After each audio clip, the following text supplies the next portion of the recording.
Welcome back to the show. XRP may have woke up this morning. We're on a 45-day countdown for that spot ETF, and it isn't just one of them. And how about a voluntary dismissed XRP case? How about somebody roll that beautiful intro?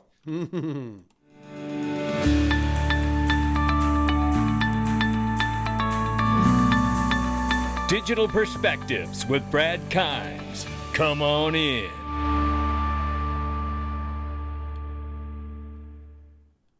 Welcome back to the show. You can follow us on X, YouTube, and digperspectives.com for exclusive content. Right now, it is $3.37 trillion market cap for crypto.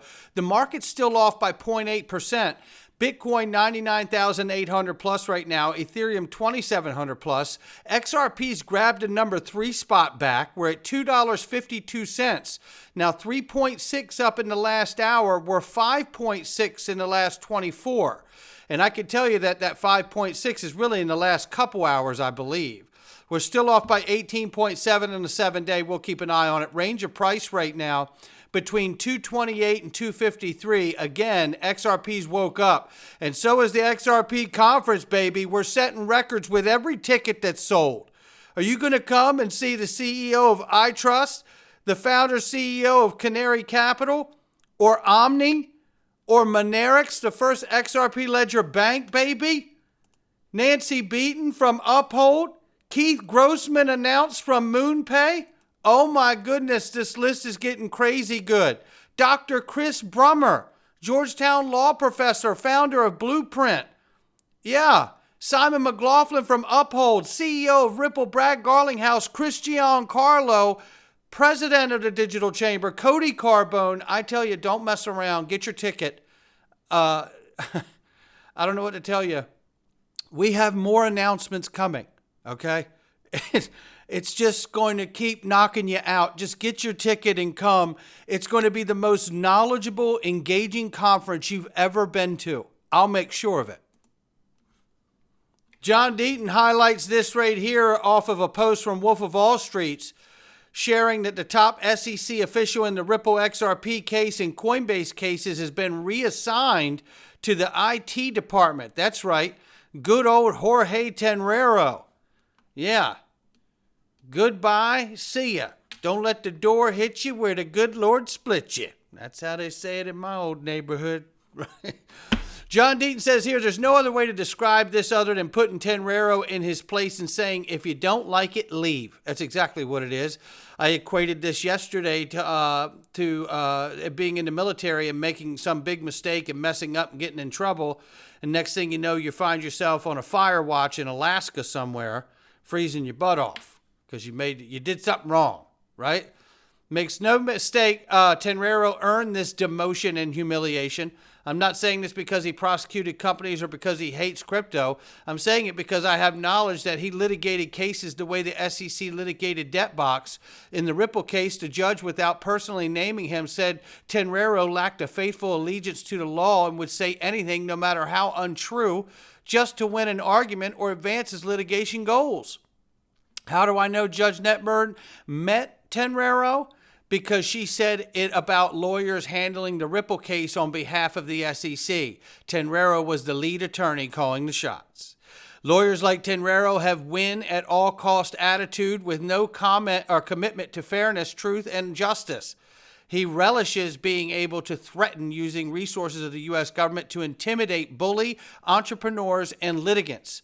I'm a former federal prosecutor. You're supposed to wear the white hat and seek out justice, not feed your self-serving prima donna attitude. Well said from John Deaton, baby. Oh, boy. Now, here's this. This is the Honorable Christian Carlo sitting on stage with the not-so-honorable Bill Hinman. Well, let's listen to what Bill's got to say here. Bill has the unmitigated gall to talk about people being gun-shy going into the SEC, and he still refers that Bitcoin and Ethereum are the only two assets that aren't securities. Well, I mean, I wish You're in for fun, guys. Now we're going to get really into it. I wish the world were so easy. You could say this is a commodity and that's a security. One of the beauties about this technology is that you can create instruments that are almost hybrids. You can create instruments where they're not a full commodity. It's not like it's a completely fungible investment that you're making when you decide to buy this level 1 coin versus that level 1 coin. There are differences, and sometimes there are insiders that have more insight into how those products are working. And so there are information asymmetries, which is Sumner's point why a taxonomy is so important. Like, how can we start to think about these things and regulate them in a reasonable way where it's clear enough and you don't have to engage in a very highly subjective analysis, which only today, Ethereum and Bitcoin pass. This guy is something, right? And Ethereum passed how? Because Bill Hinman chose to ignore the not so decentralized ICO that went down. This guy. Is there something in between where we can have a regulatory framework where this question is not quite as critical? Yes, there is. And it isn't you, Bill. And now I want to get you skipped to this tail end here. Only happen. Crypto mom. And he recognized that she is someone who's way ahead of him in terms of understanding the space and is very comfortable with delegating that to her. She very much wants to hear from all of you. I have talked to her about people are a little gun shy going into the building these days based on past experience. This guy is a part of that past experience. And this guy has for clarity, Bill Hinman will never be on an XRP Las Vegas stage. This guy has the unmitigated goal to talk about people being gun shy with the SEC. Let's talk about this. Bill Hinman gave a free pass to Ethereum specifically and received a questionable $15 million while doing so and never gave it back. He still spouts on stage that ETH and Bitcoin are the only tokens that are not securities when he, in fact, is the one that gave ETH specific clarity without using any tests other than his own. Bill Hinman, in my opinion, should be disbarred. And I may make it a 24-hour mission to make sure it gets heard in front of a panel. He doesn't deserve to sit on stage with other reputable attorneys. By the way, where is the SEC IG and that report on Hinman? And why are you refusing to release it? I'm asking all of you to tag everyone here that you see and any of your local congressmen. Meanwhile, people are changing gears all over the place.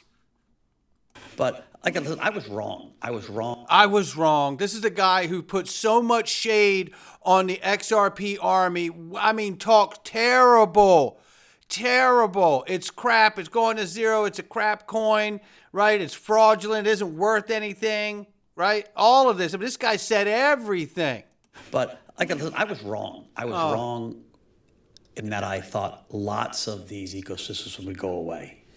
And they didn't. And I have a very different view on this now. You know what went away? Is Luna. You still got your ugly tattoo of Luna? Libertarian view. If people want to be part of the XRP army, let them. That's their decision. And XRP has a narrative, and they like it. It's, in some ways, all of these ecosystems have a little bit of store of value in them. People are storing their value there. I was skeptical that XRP would have lasting power because Ripple, the company, owns 60% of them, now 55 or 50%. And I was talking about skeptical. I'm skeptical that you made your money legitimately in your life because you're an idiot. And that's not an ad hominem attack. That is the truth. First they ignore you, then they laugh at you, then they fight you, then we win. And this, ladies and gentlemen, is what a loser looks like. And this is clear evidence that we've won. Because now all of a sudden, he wants to kumbaya, right? Now all of a sudden, he wants, it's okay, everybody can be in the XRP now. I tell you, these people are some of the most bottom feeder human beings I've ever come in contact and seen in my life. That is a human, I never want to be around that guy. Utah's moving closer to becoming the first U.S. state to hold Bitcoin in its reserves after its strategic Bitcoin reserve bill passed the House, advanced to the Senate for approval. Go Utah. It looks like state by state they're going to start doing this. We've got, I think, almost 10 states now pitching this notion. And we know now the executive order to create a sovereign wealth fund is going to be decided what goes in that by Department of Commerce. Howard Lutnick, who holds hundreds of millions of dollars position of Bitcoin, won't be surprised if Bitcoin goes into that. But I tell you, I'll be surprised if Bitcoin goes into the strategic reserve, because I think that they made that sovereign wealth fund to apologize for the fact that Bitcoin may not go in that strategic reserve. We'll see what happens there, though. Franklin Templeton filed an application with U.S. Securities and Exchange Commission seeking approval to launch new crypto index traded fund, ladies and gentlemen. Yes, and they're not the only ones. XRP ETF race begins. Wisdom Tree, Bitwise, 21 Shares, Canary, all submit their 19b-4 filings. This is a big deal. The 19b-4 is regulatory requirement for new ETF listings. The SEC now has 45 days from Federal Register publication to review the filing and make a decision. The regulator can approve, disapprove, or initiate proceedings to determine whether to disapprove the rule change. This review period may be extended to 90 days if the SEC provides reasoning or if the CBOE agrees. So this is just so big what we're seeing here now. The countdown is on. March 24th or on or about that time frame is when the 45-day timeline will expire. Meanwhile, we know that the stablecoin market is about to be embraced with a massive piece of legislation. That's what's coming first. They all say it on Capitol Hill. And what did we see? We have seen stablecoin transaction value roughly double in the last year from 7 trillion to 15.6. And U.S. lawmakers are now proposing stablecoin bill to boost dollar dominance. We love it. And Real USD is spreading now and available on 14 exchanges, including Uphold, MoonPay, B2C2, KeyRock, CoinMena, Archax, Bitso, JST Digital, Independent Reserve, Bullish, MB0 Hash, Revolut, and Bitstamp, just to name some there. How about that? And we know that Real USD is green list on NYDFS. USDC doesn't have that. And with the announcement that we covered about the Biddle Fund and BlackRock doing tokenized treasuries through Ondo on the XRP ledger, this is massive to me. We know Open Eden is also tokenizing U.S. Treasury bills as well. What I love about this is that I feel like if we get this blessing the way I think we're going to, I think you're going to see the government essentially adopt the XRP ledger, at the very least, give it the blessing by tokenizing all of the treasuries that we hold and that others hold and putting them on the XRP ledger. And that in itself will be a crowning. That's what I think, an anointing. I think that's coming.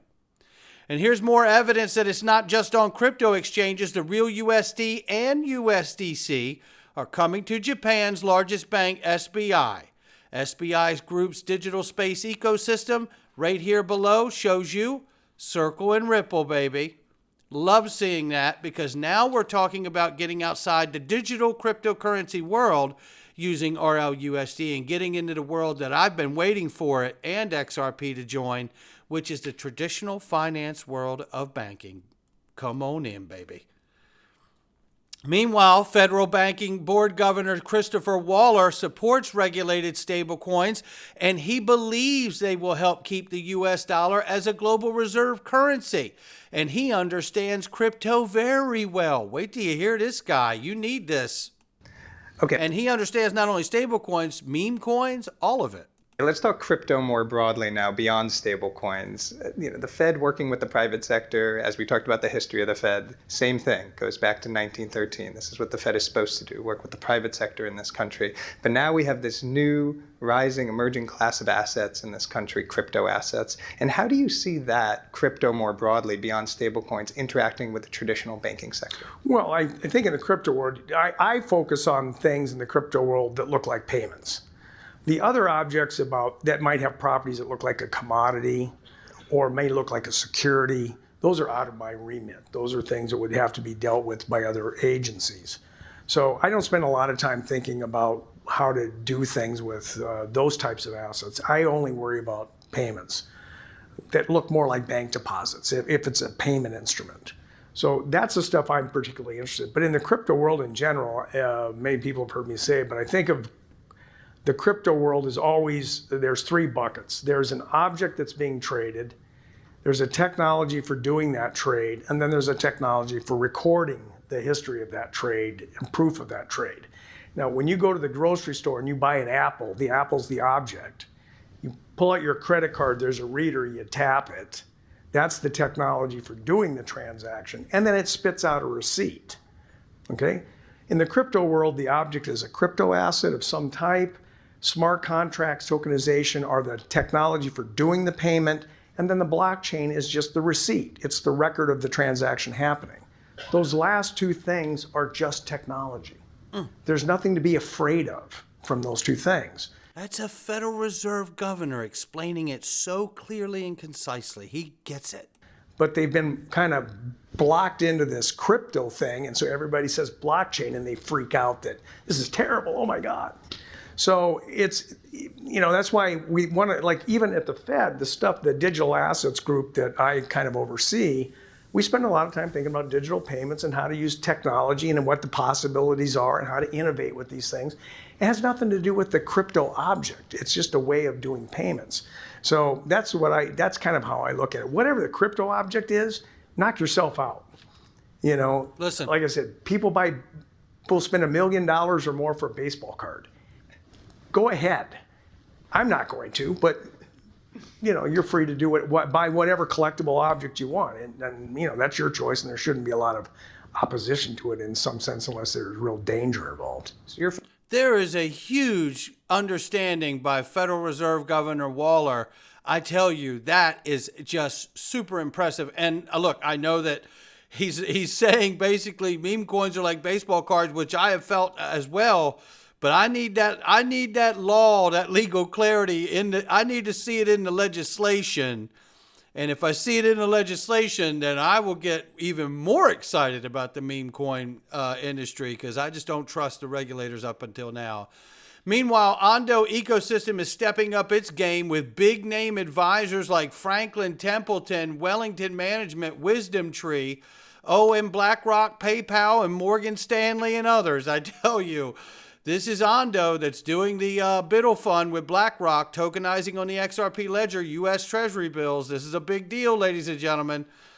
Ondo is integrating the XRP ledger in U.S. Treasuries, BlackRock's Biddle Fund. I mean, it doesn't get much bigger than this with these connections.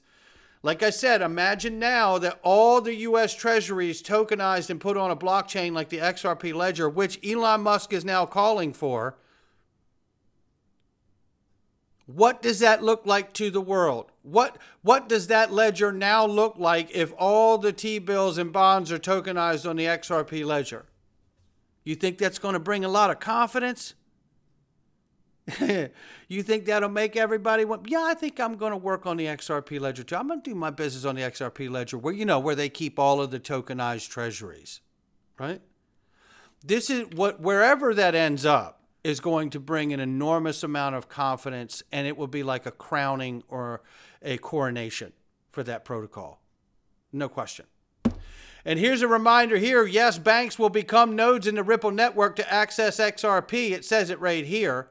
Different banks do not need to adopt a unified accounting system. They maintain the original accounting system. Banks act as nodes in the Ripple network system and use cryptographic algorithms for verification. DAI put a post out not long ago with this, a quoted post, where he reminded everybody, there were people, self-loathers inside of our community that were claiming and trying to be alarmist and tell everybody that the ledger didn't have a future if all of us didn't run a node in our home. It's never been the case. Obviously, it helps when people run nodes. You know what I mean? That's obvious. But you know what really helps get people run nodes? Is when the entire financial system tells you they're running a node on the XRP ledger. Then you're going to see a bunch of people run nodes in their homes, right? That's how that happens. Just like you saw the internet adopted by the military and governments first. And then it was after that that you slowly saw every computer in everyone's home and now in everyone's hand because it's their phone. Meanwhile, let's go here and wrap it out. Here is a reminder. Whether that's Let's take it from here. Stuart Alderati and what he believes could happen with the next SEC chairman, Paul Atkins. Appeal. I remain cautiously optimistic that the new administration under Paul Atkins, which hopefully I anticipate will be confirmed as the new SEC chair, will do away with these lawsuits that have, again, these non-fraud lawsuits, these victimless crime lawsuits. I think it's a waste of taxpayers' money. It's a waste of regulatory resources to pursue these lawsuits. So hopefully it'll be voluntarily dismissed. But how about that one? But until then, they'll keep fighting it and going through it, and they consider it just background noise at this point. So this is getting super exciting, ladies and gentlemen. Not financial advice from me or anyone else. Things are heating up. We're in a 45-day countdown for those XRP ETFs. And I want you to imagine very quickly that the case does get voluntarily dismissed, because it is absolutely possible that Paul Atkins will be confirmed before that 45-day window is over. And I want you to now imagine the ETF spots getting approved inside the 45 days, the case being voluntarily dismissed, and who knows what will come next with that. What does the market look like then for XRP? Again, not financial advice from me or anyone else. I'll catch all of you on the next one.